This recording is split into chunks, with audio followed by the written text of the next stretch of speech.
Hello, this is Newbies to Movies. I'm Tyler, And I'm Justin.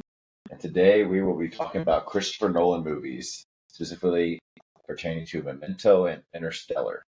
First, we would like to just talk about Christopher Nolan himself, how he's regarded as one of the greatest directors of all time, but specifically in the 21st century as one of the top directors. Ever since his movie Memento really shot off the charts, and since then he's been coming off with movies, and he has one planned in the next year called Odyssey, which everyone's looking forward to, especially after Oppenheimer won the Best Picture. I'd say it's pretty nuts that the Odyssey's already sold out of tickets for the first initial release in IMAX, which says something about Christopher Nolan as a director.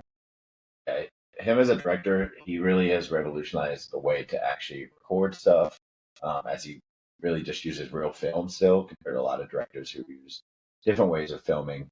He's really big about like practicalities. He's really known on his set designs with doing and with Inception, he like actually had the hotel uh, rotating, and it was like real life, not CGI. He's not a big CGI guy. He really uses just real and practical effects. Now it's going to be interesting to see how he does that with the Odyssey, considering there's a bunch of monsters and all that. I don't think he's creating a dragon, so but, hey, you never know. But really, just really what I want to talk about him now. One, because it really sets the scene for different types of movies, the way he directs it, the way he story tells as well. So starting off with Memento, which is his first breakout film. He had The Following before that, but Memento really set up the scene for him, really just dominating the 21st century of filmmaking. And it really, you can see how Memento really mirrors up to like his newer movies and how his storytelling progresses. Something about Memento, so it's about a movie following a guy that has amnesia. So every 15 minutes, he forgets everything that's happening. So he just doesn't know. He just remembers these 15 minutes of story of like his life. And he has tattoos written all over his body, trying to go back to find the killer of his wife. But somebody murdered raped his wife, and he's trying to find the killer and kill him.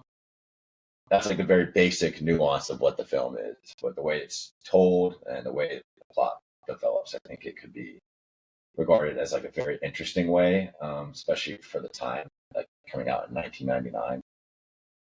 Really interesting. I did not know it was that old. That's it looked really good for that time. And Guy Pearce being the character with amnesia, I think he did a really good job displaying that. There was multiple times where I didn't really know what he was thinking. Yeah. We'll get into like specific plot details that are just really interesting. Starting off with the plot, as we rate a system through this for these movies, we do 10 different categories, and then we rank it 1 through 10 to then get a total number out of 100. So starting with plot, I gave it a 9 out of 10. I think it's such an interesting way to tell a plot. So in the movie, they have different inserts of like 15 minutes where they just jump from beginning to end, or end to beginning.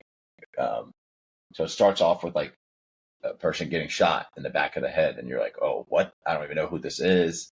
But then the next following scene, that 15 minutes, follows up with like what led up to that happening.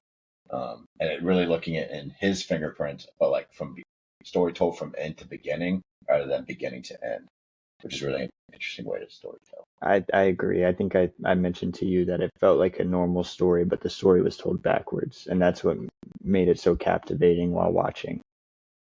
Yeah, and there was also something that I've been told is like there's a way to watch it where you can watch it from like the beginning to end, but like there's something on YouTube where you can watch it and like not the way that's actually directed. I think that takes credit away from Christopher Nolan, who really wanted to do that way. Yeah. So, but really, it's just interesting to see how at the end of the movie he figures out pretty much that the person that he's been trying to go after that murdered his wife is already dead. He already killed her. We figured it out. Hate him himself. He doesn't know that by what is the beginning of the movie, because he's trying to kill somebody that he thinks is still. It's figured out that a police detective pretty much abuses the fact that he has amnesia, and it's having him kill people with the same last names that he wants to get killed. convincing him that, oh, like all these people are my wife's murderer, but like it's just abusing him and using him.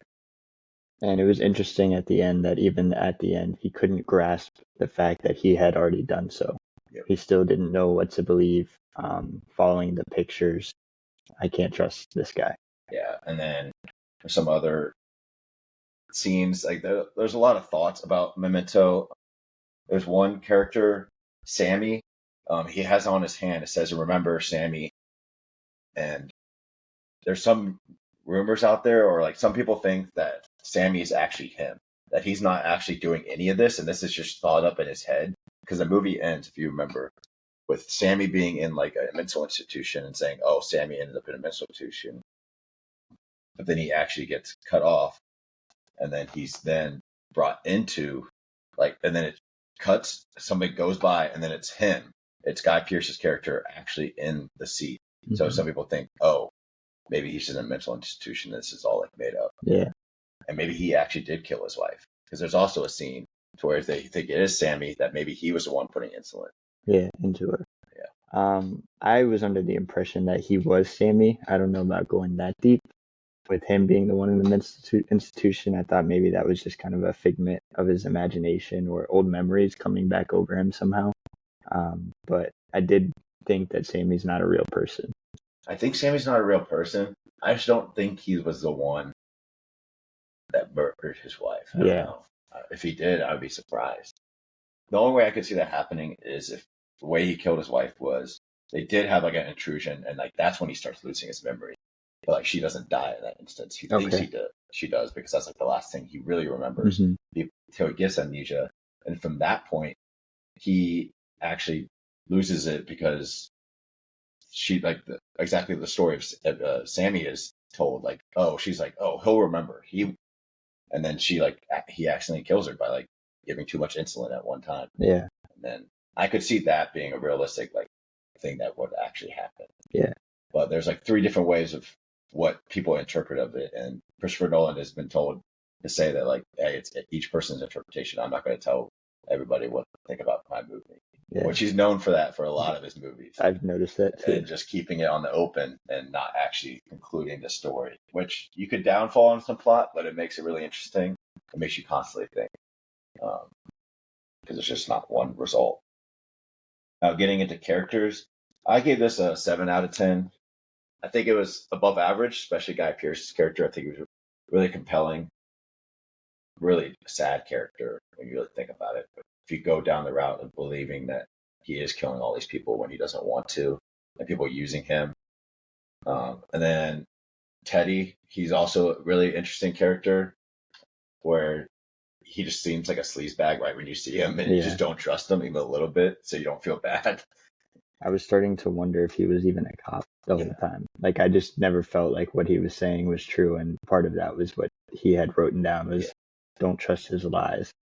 I think one of the more interesting characters as well is Natalie.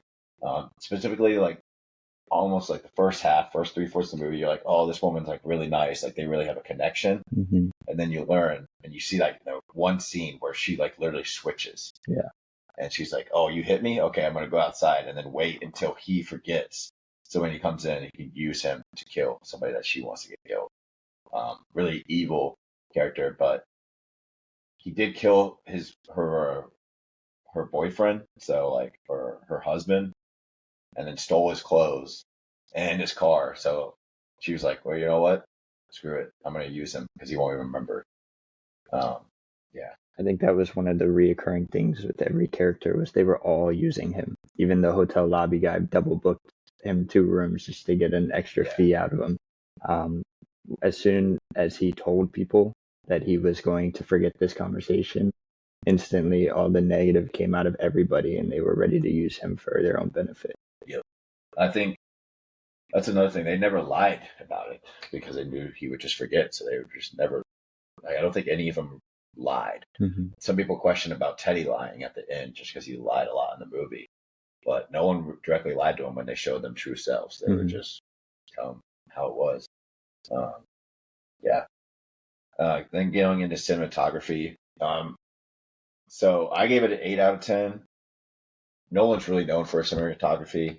If you talk, apparently a lot of interviews, he talks about how he filmed it. And he gets like really nerdy about it. So he's just like, oh, I actually filmed it from this aspect in order to get this enlarged lens into it. He gets really nerdy about his filming and all that. So I think that's really interesting. And you can kind of see it how it's done in that film with different camera angles and all that, and how it leads into his later movies that are just cinematography, like just great.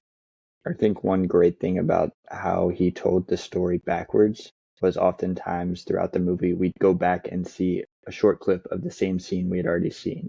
And that was his way of connecting everything. I wonder how it was filmed for the actors. Did they film it in a linear order so they knew the story? Did they film it backwards so they were kind of left in the dark as well? It'd be cool to read more into that. Yeah, I think it was filmed within like a month. So it was not a long filming process. They did it really shortly. Apparently, he also came up with the story with his brother while on a car ride, like a car ride for an 8-hour car ride. They just came up with the entire movie. Wow. And then filmed it in like a month with a very low budget. Well, lower for him. It was like 2 million for him, and then after that, his budget got a lot bigger because they could see what he was working with. Yeah. It really earned his way. Now getting into dialogue, I gave it an 8.5 out of 10, mainly because the inner dialogue of himself and just the way he talks to people and talking to himself really is, I think, really interesting because I think it's really realistic. And people have come out to say that this is like a really realistic way of like how amnesia people like think. They're just like talking to themselves like, hey, I got to figure this out. I got to figure this out. And like just exhausting for like doing it every 15 minutes, but they don't know that. Yeah, I can imagine. And it felt like I really liked the scenes where he was narrating the film himself, especially through Sammy's story, the black and white with him on the phone. That was really interesting because we see at the beginning that he doesn't trust phone calls. And at this point in time, way earlier, he is on the phone pretty much giving himself up for everything. And so we're kind of waiting for this build up where he's going to reach some sort of downfall to where he realizes he can't talk on the phone anymore. That was really interesting. Yeah, I think, it's just the inner dialogue, I think, is like really what captivates. And then the scenes with Natalie where they're talking about like really emotional stuff, but then like figuring out later that like she high key just doesn't mean any of it. Yeah. Even though I think once she comes back, she actually commits it and she sees how upset and like, oh, you actually did something for me. She lets her guard down a little bit. Never ends up telling him the truth in the diner, but it was just like, you did something for me. He was like, okay. And then getting into acting, I gave it 8.5 out of 10. I think that was also, Guy Pearce did great. At that time, apparently, he was like in a bunch of movies, LA Confidential, and a lot of people thought he was about to be the next A-list guy. Okay. And then now he's in a lot of things. He's in a lot of like separate things, but I don't think he's ever been like a prime A-list actor. Yeah. So I just wondered. Yeah, I feel like his acting really stood out. Obviously, he's set to be the main character, but like I was explaining earlier, I never really knew what was going through his head. Oftentimes, I couldn't tell if he was about to lose his memory, if he just did. I wasn't sure what was going on as the viewer. Yeah. Which made it amazing. Yeah. There was like specifically one scene where he starts running from someone that's shooting at him, and then right in the middle, he's like, wait, I'm chasing this guy. I'm chasing him. And he's like, wait, never mind. I'm running away from him. I'm running away from him. And that's just really funny. And just, you could see it like in his face as an actor where like it just changes too. Like he just instantly forgets everything. And I feel like that's really hard to do. Something interesting about it. So Brad Pitt was actually casted to be him first. I don't know if you saw that. I didn't see that, but the whole time it almost felt like a Brad Pitt role. Yeah. Everyone thinks that he meant for Christopher Nolan wanted Brad Pitt, but Brad Pitt couldn't. This is right after Brad Pitt did a bunch of things, did Seven, did Fight Club. So like I couldn't even imagine if he did this. How much he's already like one of the biggest A-list actors. I think Brad Pitt would have been really good in this role, but it felt to me at certain points. I don't know if it was Guy Pearce's like facial expressions or what was going on, but that was like giving me Brad Pitt all the way through. I couldn't imagine if it was Brad Pitt. I think it would have just been just a little bit better. Yeah. And then soundtrack, I don't think anything was special, so I gave it a 6 out of 10. Hmm. I don't think it did anything bad to its movie, but I don't think it did anything exceptionally like great towards the movie. Yeah, nothing stood out in particular, but Yeah, unlike his later films where the soundtracks do sound out, this one was definitely a little bit lacking. that could have had to do with the budget too. Yeah, yeah, because apparently I can't remember the rock band, but there's like a specific rock band that was slated to like end the movie with the whole like final 5 movies ends with it, but then they couldn't afford Okay. the music. Set design, since it was only in like a month, I think 7.5 out of 10. I Yeah. think it's slightly above average, but nothing crazy great. Like you could tell it's like a small town. It feels very small, Hmm. which it is like a smaller like plot detailed movie, but I think the set design does well, like prioritizing how small it is. Yeah, I think that did a good job, especially connecting with Guy's character, just because I would imagine he felt small, right? He had to write down everything, every address, every place he was going to go. So to be able to get from one place to another in a short period of time is what he had to do it in. Yeah. He couldn't just kind of go roaming free. He had to have a mission on where he was going. Yeah, and shout out to Discount Inn. Probably the only time there'll ever be detailed in a movie like that. But it was a big part of the movie. And then directing, I gave it 9 out of 10. I think this is again just like one of his movies, like his first big movie where you're just like, oh yeah, this director knows what he's doing. This guy knows how to tell a story, knows how to. It's such an interesting way to tell a story, just jumping back and forth. Yeah, I don't know what else to say other than Christopher Nolan killed it with it. Yeah, like he does in a lot of his movies. It was just a great storytelling and telling it in such an interesting way as he tends to do. And then for editing, I gave it a 9 out of 10 because this movie is edited so well. No matter how they directed it or however they ended up shooting it, of like if they did it from beginning to end or if they did each scene, it's just edited so well to where you couldn't even really tell. Yeah. It's meant to be that way. Throughout the film, you like steadily start picking up on hints, and it was perfectly edited for that reason. Yeah. And then lastly for theme, I gave it a 7 out of 10. I think the idea of like going after somebody that killed your wife is really compelling. It's nothing too crazy original. Mhm. Like now the way he tells the story and the other parts of the categories should be rated higher for the way he told the story, but I think the story itself isn't that crazy of an idea. Yeah. All right, now we're moving on over to Interstellar. Highly regarded as one of Christopher Nolan's best movies of all time, and a lot of people's favorite movie of all time, I'd say. For the plot, I gave it a 9. Just talking about a lot of different themes involved here. Humanity's fight for survival. The idea of time and gravity are heavily played on in this film, and just the connection between father and daughter, or really any family members for that matter, while also the good and evil within human nature, especially when Matt Damon's character comes in. Overall, I really like this film. For the plot specifically, what do you think? I think the plot was great as well. I gave it a 7.5 out of 10 because I think it was great, but I think some points, especially towards the end, is my biggest like critique with this movie is I think the conclusion itself, I don't know, I think it's just slightly confusing, but not in like a good way confusing. I think like oh, they sent us, which I think is them, like from the future, which I understand. I just feel it feels a little bit lazy in that way. And that's like my biggest critique of the film is just the end, because I think the whole movie like lines up to like this really great like storytelling, and then at the end it's just kind of a letdown for me personally. Okay. Now, do you think it was lazy, or do you think it was Nolan kind of leaving it open for viewers again, like we talked about with Memento? I think now the ending of him going to find Brand, I don't think that part is the like that openness I like.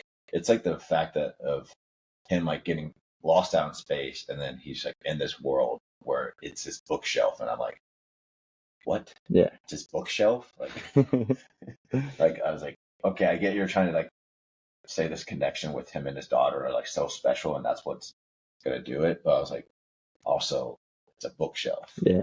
I don't know. I feel like maybe I'm just thinking a little too concrete with it, but I think it was made to be that the fifth dimension is what you make of it.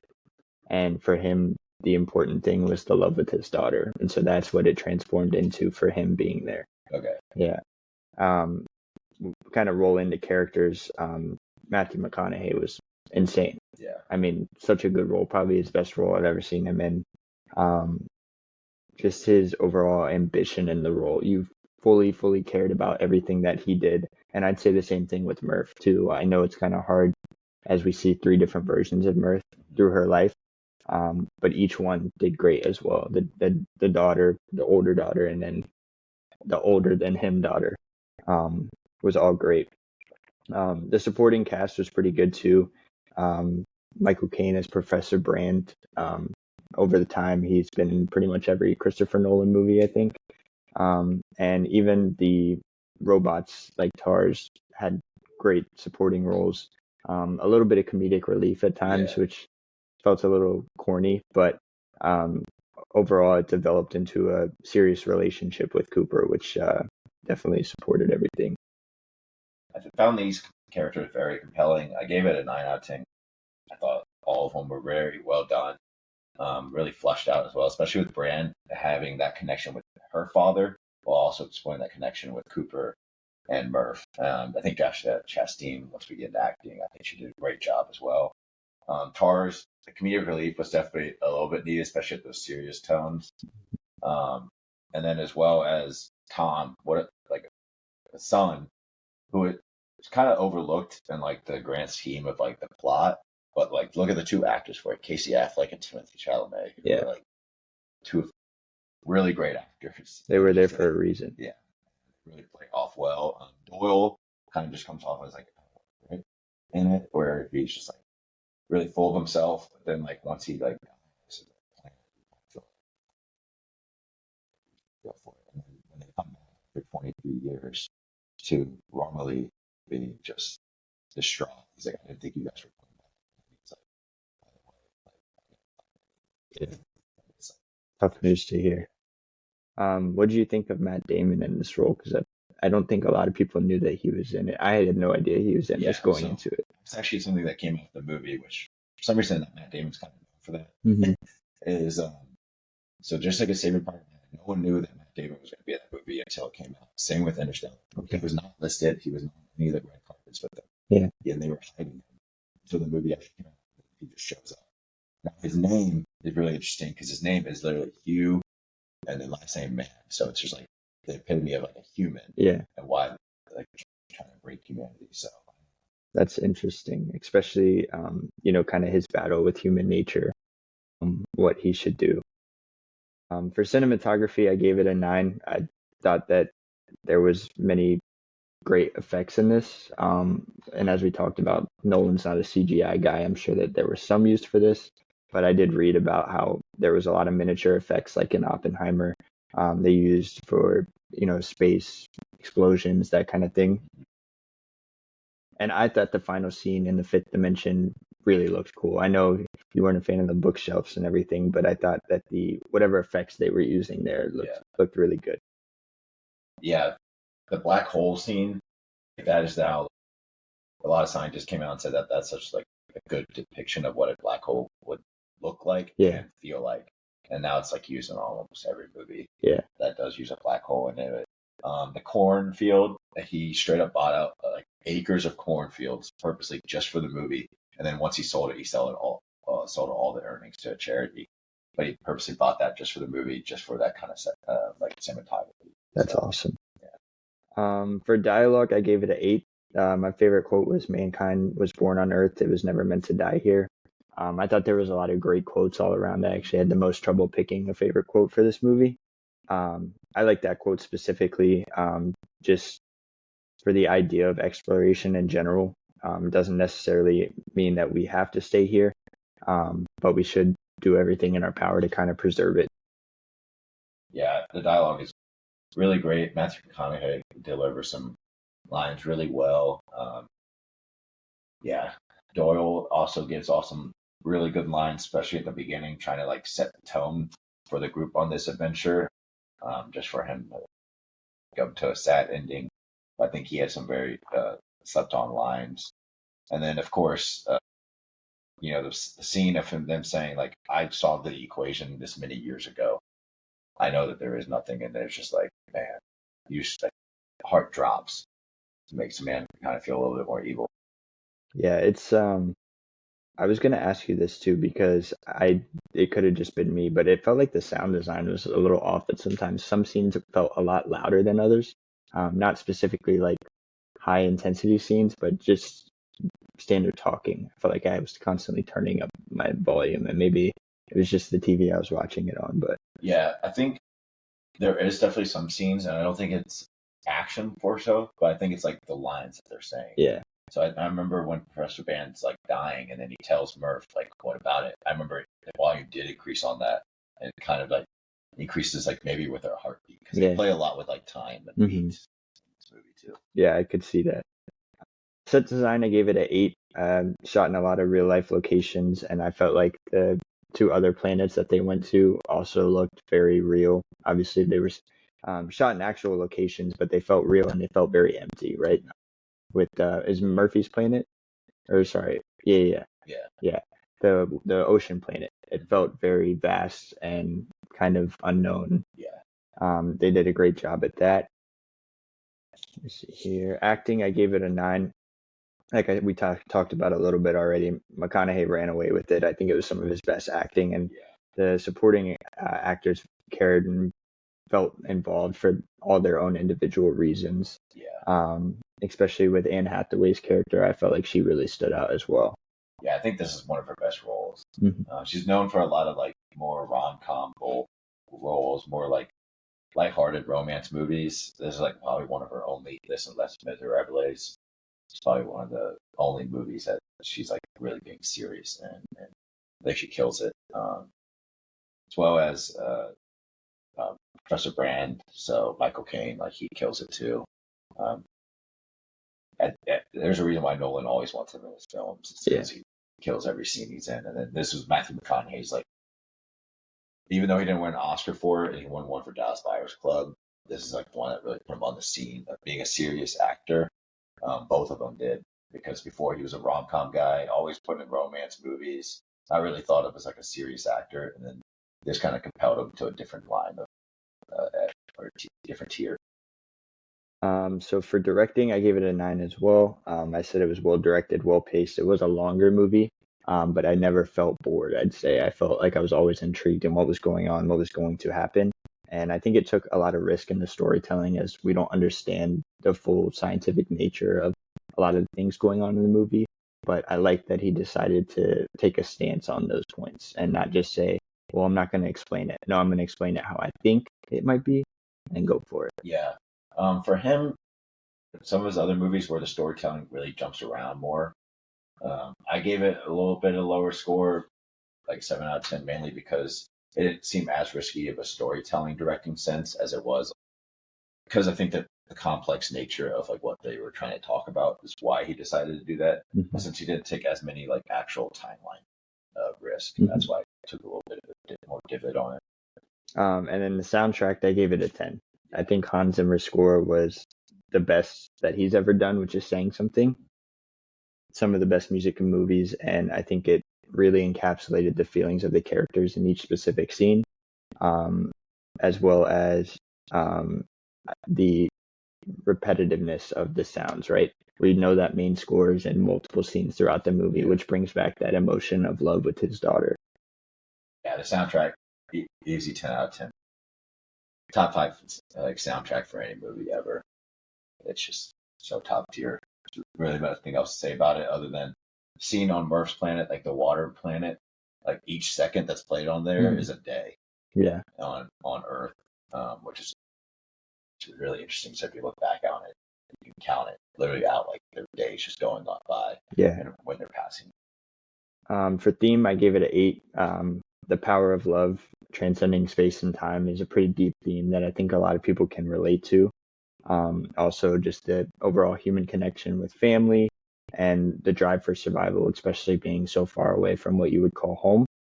I think there's a lot of ethical dilemmas with scientific advancement, and it kind of explores that as well. Should we be trying to fix things here, or should we be trying to find a way off this rock? Yeah. Yeah. I think, yeah, I gave it a 7 out of 10, mainly because like the space kind of theme of stuff, of like trying to find a different way to live. It isn't like a grand idea, but the way they did it was really well done. And through love, all the movies have done it just from like a survival aspect. This was a survival aspect, but it was done in such a unique way of like connecting to two humans across. And then for editing, I gave it a 9. I thought it was the perfect use of practical effects. Oftentimes, I couldn't tell what was a practical effect and what was, Yeah. CGI. So that tells me good editing right there. And it took risk where necessary in the story. Yeah. Yeah, give that editing 9 out of 10. I think it was really done well. Yeah. Like, it's really big scenes because I'm pretty sure the extended version of it is like adds on another 40 minutes, which is for a really long movie already. Yeah. So that leads me to my overall score was an 8.7 out of 10. Yeah, mine was an 8.2 out of 10. And then for Memento, I gave it a 7.9 out of 10. Slightly had Interstellar above Memento, personally. And then same with me, I had Memento at a 7.5, so just about a point difference. I think both movies were great, and it was cool to see kind of the originality of Christopher Nolan, where that came from, and then also what most people would consider his peak. Yeah, yeah, for sure. Okay, so now we are going to do a collaborative ranking of all the movies that we've seen by Christopher Nolan. So how this is going to work is that we're going to be split up into two different selections. So Team A, that person will get selection of 1, 3, 5, 7, and 9. And then Team B gets 2, 4, 6, 8. We are only ranking 9 of the movies as we have not seen Prestige, Insomnia, and the following. So we're going to do a random name selector, and whoever gets it gets to choose which team they want to get. And then from that, whoever gets that gets to throw out a name. And as long as with these teams, Team A gets one veto. So if they make a selection and you don't like it, you can veto it to either make it higher, or if you're like, oh, I actually want this different movie to be lower. And then Team B gets 2 vetoes along with their selection since they don't get the top end pick. All right, we'll go with the random name generator here. So I think I'm going to pick Team B with the 2 vetoes. So that means I get 5 picks, Justin gets 4, but he gets 2 vetoes. So starting off with number 9 on it. So number 9 for me is the ending of the trilogy of the Dark Knight trilogy, The Dark Knight Rises. Okay. That is my number 9. I think it's one of his weakest films. It seems like a movie that isn't really like heartfelt. It seems like he was kind of forced to make it in a way where I understand. I also think Bane is not done well as a character personally. Knowing a lot of the comics, I think Bane is really, yeah, just chalking up to him just being like a service boy. I really hate it because that's just not who Bane really is. Yeah. Bane is his own character. He's his own villain. I also think Christian Bale's Batman is a little bit underwhelming in this movie compared to the other two. But yeah, what do you think? I agree. Like you said with Bane, and I'm actually going to go ahead with my next pick to jump in on you. I'm going to go with Batman Begins. Okay. I think that these are great Christopher Nolan movies and not good comic book movies. And that's not to bring them down any. I still think they're really good films. I just think he really tried to make an action movie rather than a comic book movie, which that's what it is. And there's nothing wrong with that. Like I'm saying, I still really enjoy watching these movies regularly. I've seen them multiple times. I just think they're the weaker of the bunch when it comes to Nolan's great movies. Yeah. I didn't have Batman Begins really high either because a lot of it I think is a little bit misleading. I just think, yeah, like you said, I think it's a good Nolan movie, like an all right Nolan movie, and then an all right comic book movie. I think the second one is a different conversation. But Yeah. now going with my number 7 choice, Tenet is going to be mine. It's one of his newest ones. I'm personally not a big fan of the way it was either. I think it's a little bit better than Batman Begins. I've rewatched it now 4 times, and I'm still kind of confused, which I understand. That's kind of like his whole movie. But if you watch a movie 4 times and you're still confused, I think at some point the director kind of messed up with the story a little bit. I'm gonna have to cut you off there and veto this one. That will not be number 7. Okay, that means I need to put in another choice. Yes. Okay. So at number 7, I think I'm gonna go with Dunkirk. Dunkirk. The storytelling or like the timing of it is really cool, but I think the story, there's not much dialogue actually, which the VFX is really cool, but like there's not much talking. And then they're mirroring like a real life event. While I just think I just think it's one of his weakest films. Like when we're talking about Christopher Nolan, we're talking about some great films, so we're gonna be missing out on like. I don't want you guys to think that I think it's bad. I just don't think it's as strong as this other one. Yeah, I agree. I think Dunkirk was a good film. Like you said, though, there's not a lot of dialogue. It's more about the evolving story, and it's a good film. So I'll go ahead with number 6, and I don't think a lot of people are gonna like this, but it's gonna be The Dark Knight Rises. Or The Dark Knight. Or yeah, sorry, The Dark Knight. It's I think it's a little overrated. Not in terms of Christopher Nolan movies, and I know you're probably getting ready to veto this hard, but again, all of the Batman movies didn't feel like great comic book movies. The characters were great in this film. The Joker was unbelievable. I just feel like Christian Bale's Batman lacks a lot about what Batman is in the comics, and that's where I see the fall in this movie. Yeah, I'm gonna veto it. I just strongly think The Dark Knight is one of his stronger films. I think the storytelling's awesome. The movie just rocks. I don't know. It's one of my first loves of a movie ever. I still remember like the first scene itself, like the first like actual scene is just still insane with the Joker. Well, we'll talk about it when it actually is going to be in that selection. So then I think what I will have to do here is then go Tenet. Okay. I was hoping for that to be like 4 or 5, but I enjoyed Tenet. I understand what you're saying, that it is very confusing, and I think this is the film. Everybody always says that Nolan plays with time, and I think this is the film where he said, okay, you want to see me play with time? I'm going to play with time. Yeah. This is where it really, like, he goes all in on the whole time aspect. I think a lot of the scenes were really cool, also understanding that the actors learned how to say some dialogue backwards. They learned how to act backwards. I think it's a very interesting way of, going about doing this movie. And I think all the acting is pretty good in it. But like you said, it can be very confusing for the viewer. And that's why I think a lot of people would have it even lower than 6. Yeah. I think even though all I said about Tenet, I think some strong things was the acting performances of John David Washington and Robert Pattinson. Really putting Pattinson back on the map, that in the Lighthouse of back-to-back years really just brought back like, oh, this guy's actually a really good actor, and don't let Twilight take over his career. And now he's like one of the biggest actors right now. He's like, he's getting asked to do everything. He's going to be in the Odyssey as one of the main actors with that too. So yeah, it's still a great movie by any means. Okay, so now at number 5, I am going to go with Memento. That is the movie I watched this week. Still a really strong movie, really set up for the later of his career. Plot details, really taking risk of doing well with certain types of plot. I think it does really well, but I think it's lacking from the other ones that really are his top tier movies. Again, when you're ranking Nolan, it's kind of hard to put some movies towards the bottom, but I really enjoyed watching this movie this week. But like you said, there's a few things missing, and I think it's a normal story just told backwards. The main interest in this movie is how it's told. Yeah, I think really without this movie, I don't think he gets his chances to make these other movies, so it still should be recognized. So at number 4, I think what I'm going to do is I'll go The Dark Knight now.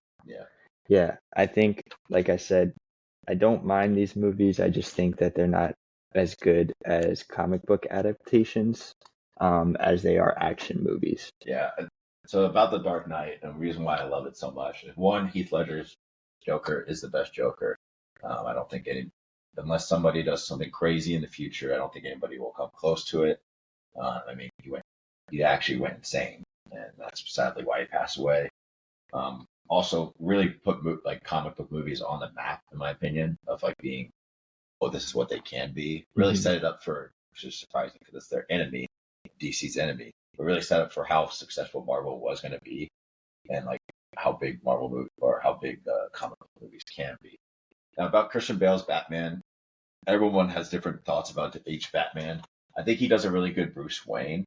I think the Batman himself, I think that's where Pattinson kind of does a little bit better in Hmm. the Batman of like actual being a detective, actually looking into it. Pattinson is not a great Bruce Wayne yet. We'll Hmm. see with Batman 2 if he actually brings out any Playboy style of him, because that is a big point. Is that there's you got this such disparity of people, like the Dark Knight, and then you got Bruce Wayne, Hmm. and like those are two total different entities, which I don't think has been done perfectly yet by any of the actors. Um, but yeah, I agree. I feel like sometimes his Batman just felt like an action hero rather than true like a detective. yeah, a detective, and on the ground, ready to get in there with the villains, scrap with them. It felt like more he was just kind of a rich boy who knew how to fight a little bit. Yeah, the Dark Knight too, building up the scenes of him like he doesn't want to kill, he doesn't want to Hmm. kill, but the Joker wants him to kill, Yeah, and he's like, kill me, kill me. yeah, Like the whole movie, it's like a cat mouse game. Yeah, the soundtrack is also crazy in the movie. yeah. Harvey Dent, don't even like Two Face, like that's also like a crazy character turn in that movie. Seeing it like happen from beginning to end, like oh he's future, and then uh, Batman, Bruce Wayne takes a hit on him, or takes a hit on the Dark Knight, saying like oh blame me, I'm the one that did this all this, and Professor or Officer Gordon, he's just like are you sure like, and then Dark Knight Rises kind of takes that away, but whatever. Yeah. What they're building up to, and like how he's supposed to just be a savior. But Who knows? Maybe there was like studio disconnect or yeah. what was getting involved there with that. Okay. And number three, I think I'm going to go.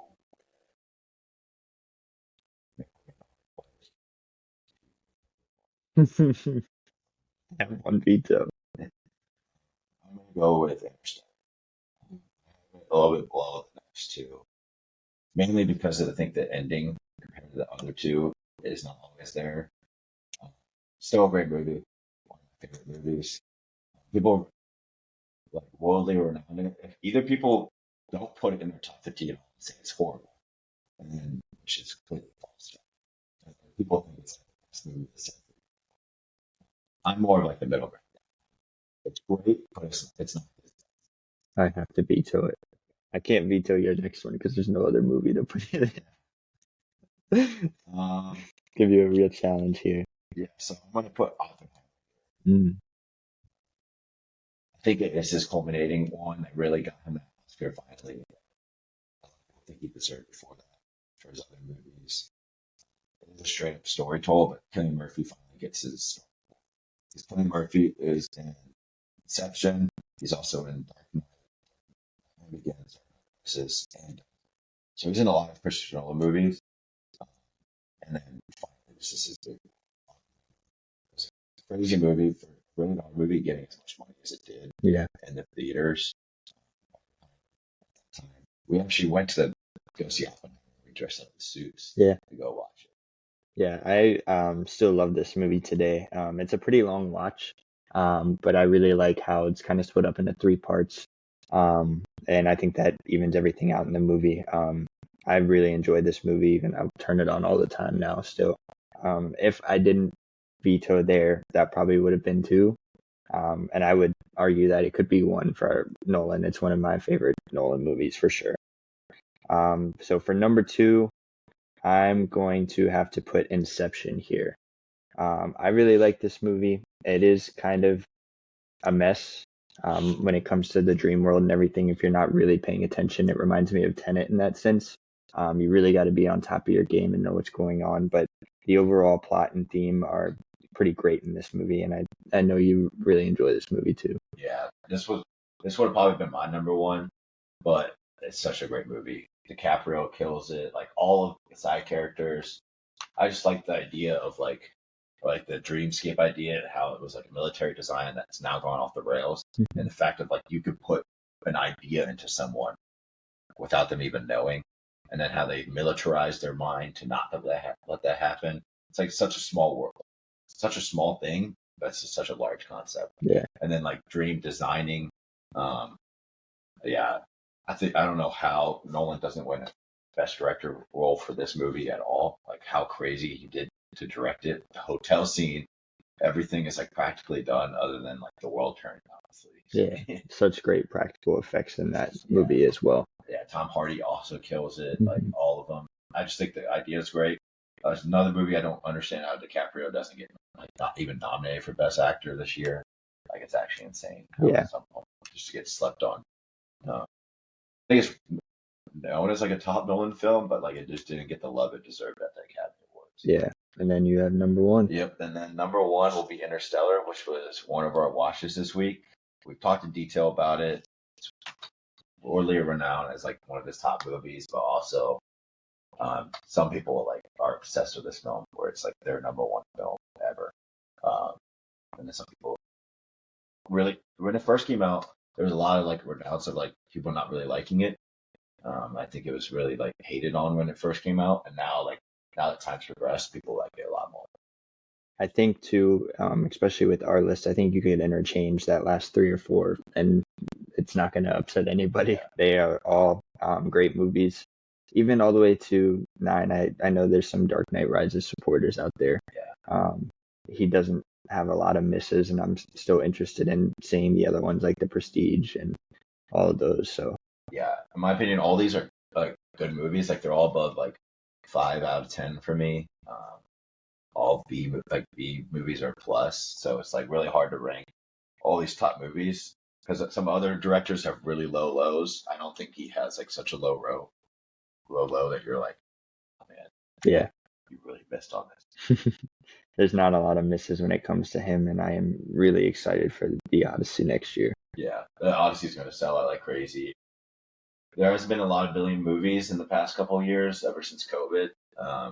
I mean, one of his was, so Yeah, I think Odyssey's going to kill it there. I'm really interested also in the Odyssey because you got Tom Holland playing like a big role finally, like a real drama role. He's been trying in the past. People have really hated on his roles, and they're just like, "Oh, you're only known for Spider-Man."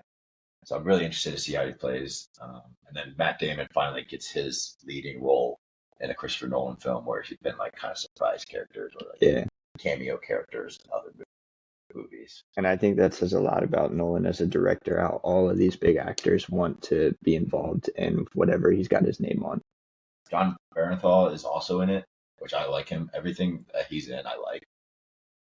I just watched a movie today, Wind River, and he was in it. He's only in there for 5 minutes. It's such a compelling scene. He just steals the show, so I can't wait to see him like in a movie, like a big movie like this. Another really slept on actor that I think is kind of getting hated on. Yeah.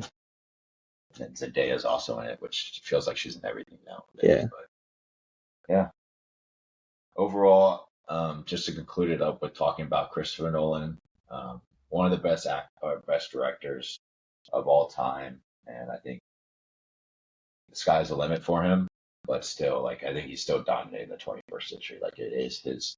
When you think of one director for the 21st century, I think of Christopher Nolan. I agree. He's got his name on everything, and everybody wants to root for the guy. Mm-hmm. So next week we are going to be going off of a topic, and we will also be bringing a guest that we will keep secret until the day of. But it's going to be heist movies.